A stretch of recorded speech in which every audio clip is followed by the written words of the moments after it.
अस्सलाम वालेकुम जी, welcome back to 360 sports side. Pakistan और इंडिया के दरमियान जो चैंपियंस ट्रॉफी को लेकर एक काफ़ी अरसे से गुबार बना हुआ था, कुछ छोले बन रहे थे, उसमें दालें बन रही थी, उसमें पता नहीं क्या-क्या बन रहा था। वो फाइनली कटा सॉल्व हो गया है और पाकिस्तान ने जो है वो एग्री कर लिया है कि हाइब्रिड मॉडल पे मैच कराएगा, लेकिन कुछ शराइत के मुताबिक।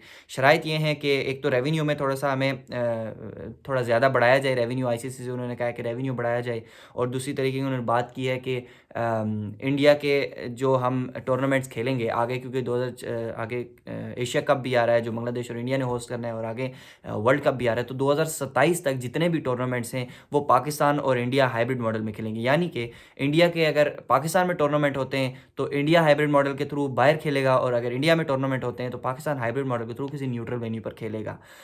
अब देखना ये है कि वो तो हर 2027 आएगा तो आएगा। इस साल जो है वो बीसीसीआई ने कहा है कि चलो स्टेप बैक कर लिया, उसने कहा चलो ठीक है हम एक्सेप्ट करते हैं। लेकिन पाकिस्तान क्रिकेट बोर्ड के चेयरमैन मोहसिन नकवी की जो भड़कें थी, जिस तरीके की उनकी आ रही थी बातें कि हम हाइब्रिड मॉडल एक्सेप्ट ही नहीं करेंगे, किसी सूरत में एक्सेप्ट नहीं करेंगे, और हम मैचेस का बायकॉट कर सकते हैं लेकिन हाइब्रिड मॉडल एक्सेप्ट नहीं है हमें।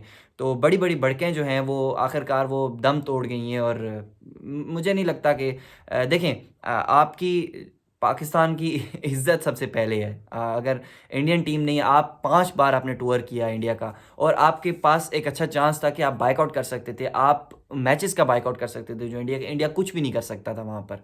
लेकिन पाकिस्तान क्रिकेट बोर्ड के चेयरमैन जो है स्टेप बैक हुए, बीसीसीआई को स्टेप बैक हुआ, क्योंकि पाकिस्तान क्रिकेट बोर्ड ने जो है वो अगेन कहा था कि हमारी 2 शराइत हैं, बीसीसीआई इस पर राज़ी नहीं हो रहा था, और पाकिस्तान ने 2 शराइत रखी थी। ये शराइत मान लें तो हम हाइब्रिड मॉडल को एक्सेप्ट कर लेंगे, यही जो मैंने आपको 2 शुरू में बताई हैं। रेवेन्यू जनरेट वाली और हाइब्रिड मॉडल के 2027 तक मैचेस कराने वाली। तो बीसीसीआई ने फिर वापस कहा है कि चलो हम एक्सेप्ट कर लेते हैं, तो वो उन्होंने एक्सेप्ट कर ली हैं, और अब जो है वो चैंपियंस ट्रॉफी यूएई और पाकिस्तान दोनों में कराई जाएगी। यूएई में 5 मैचेस खेले जाएंगे। अगर इंडिया क्वालिफाई करता है फाइनल के लिए तो 5 मैचेस यूएई में खेले जाएंगे, और अगर इंडिया क्वालिफाई नहीं करता फाइनल के लिए तो 4 मैचेस यूएई में खेले जाएंगे, बाकी 11 मैचेस जो हैं वो पाकिस्तान में खेले जाएंगे। अगर इंडियन टीम के साथ पाकिस्तान टीम भी क्वालिफाई करती है फाइनल के लिए, तब भी यूएई में ही फाइनल खेला जाएगा। तो बेस्ट है कि इंडिया क्वालिफाई करती है फाइनल के लिए या नहीं करती, लेकिन इंडिया के जितने भी मैचेस हैं, चाहे वो पाकिस्तान के साथ हो चाहे वो किसी भी टीम के साथ हो, वो सारे यूएई में खेले जाएंगे। तो पाकिस्तान के फैंस के लिए ये हार्ट ब्रेकिंग है, क्योंकि वो अपनी टीम और इंडिया की टीम का मैच पाकिस्तान में नहीं देख सकेंगे, और अगर फाइनल होता है तो कितना बड़ा हार्ट ब्रेक होगा पाकिस्तानी क्रिकेट फैंस के लिए कि वो अपने टीम का फाइनल जो है वो पाकिस्तान इंडिया का बड़ा फाइनल वो नहीं देख सकेंगे। तो अब देखना ये है कि पाकिस्तान 2027 तो चलो आएगा ही आएगा, और देखना ये है कि अब पाकिस्तान किस तरीके से अपने ये इवेंट्स को मैनेज करता है, किस तरीके से चैंपियंस ट्रॉफी होती है, सक्सेसफुल होती है या नहीं।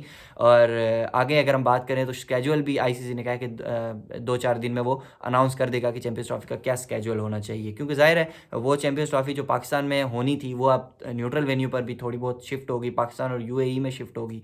तो ये थोड़ा-सा उनको स्केजुअल में भी चेंजेस करनी पड़ेंगी। तो खबर यही थी कि पाकिस्तान ने एक्सेप्ट कर लिया है वो हाइब्रिड मॉडल्स का कटा सारा, और अब जो है चैंपियंस ट्रॉफी हाइब्रिड मॉडल पर होगी। इस वीडियो में इतना ही। अगली वीडियो में दोबारा हाज़िर होते हैं। देखते रहिए 360 स्पोर्ट्स।